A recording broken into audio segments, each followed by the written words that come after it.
Bonjour Frédéric, vous avez un début assez romantique aujourd'hui. Bon, vous trouvez je suis sûr que vous avez tous autour de cette table rêvé un jour d'être Sissi impératrice ou François-Joseph éventuellement, avec les robes.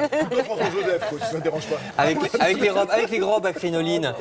Et donc François-Joseph fou d'amour pour elle. Eh bien, c'est possible désormais, nous dit le Figaro. Il suffit d'aller vous rafraîchir à Bad Ischl, ville autrichienne, où vous prendrez les eaux, profiter des vacances et de la chaleur pour aller faire trempette dans cette superbe station balnéaire qui est la villégiature, où Sissi et Franz se rendaient chaque année. Chaque été, vous voyez.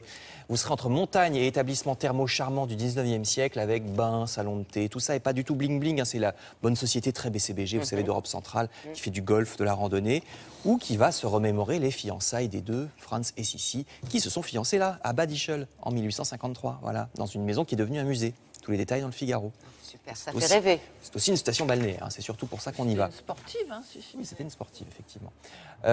Toujours dans le genre calme et discret, le Parisien aujourd'hui en France nous conseille l'abbaye de Clairvaux qui fête ses 900 ans, fondée en 1115.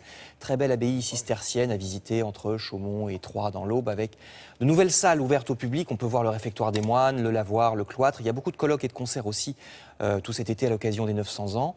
Patrimoine également, mais alors là, plus récent, dans Libération, il s'agit de mode. Grand article sur Christian Dior et l'exposition en ce moment à Granville dans la Manche. On y retourne dans la Manche. Expo sur ce grand couturier qui a révolutionné la mode après-guerre avec la révolution New Look. En 1947, ce qu'on voit à l'écran, c'est un tailleur pour prendre un verre au bar, d'où le titre Dior Royal au bar. Parce que dans les années 40, la dame a encore une tenue pour tout, la dame bien. Vous savez, le cocktail, le bar, la soirée. Oui, ça a bien changé, mon bon monsieur. L'exposition, à mon avis, il n'y avait quand même que les femmes de la très bonne société qui pouvaient se permettre ça.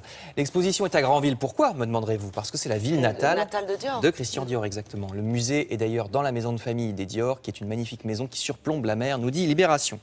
Dans un autre genre, spectacle de cirque avec les Échos. Nexon fait son cirque. Alors, cirque avec un S, ça s'appelle comme ça, hein, c'est pour faire anagramme avec risque, c'est pas une coquille. C'est à Nexon, qui est un petit village près de Limoges, choisi par Annie Fratellini, qui allait souvent là-bas, et c'est pour ça que ce festival de cirque s'y est implanté, avec toute la création contemporaine, des jongleurs, acrobates, magiciens, etc. À Nexon, dans la Haute-Vienne, du 14 au 22 août, il y a eu 10 000 spectateurs l'an dernier, donc ça marche très bien, nous disent les Échos. Enfin, je termine avec un programme télé que nous conseille le Figaro. Émission ce soir sur Aliénor d'Aquitaine, véritable héroïne de roman. Oui. Une femme qui va, j'entendais oh oui partout, tout le monde adore Aliénor d'Aquitaine, c'est bien. C'est un personnage, c'est un marqué, personnage. Quoi. Elle va d'abord épouser le roi de France, Louis VII. Comme elle ne lui donne que des filles, elle est répudiée, mais elle ne se laisse pas abattre, elle épouse le futur roi d'Angleterre, figurez-vous.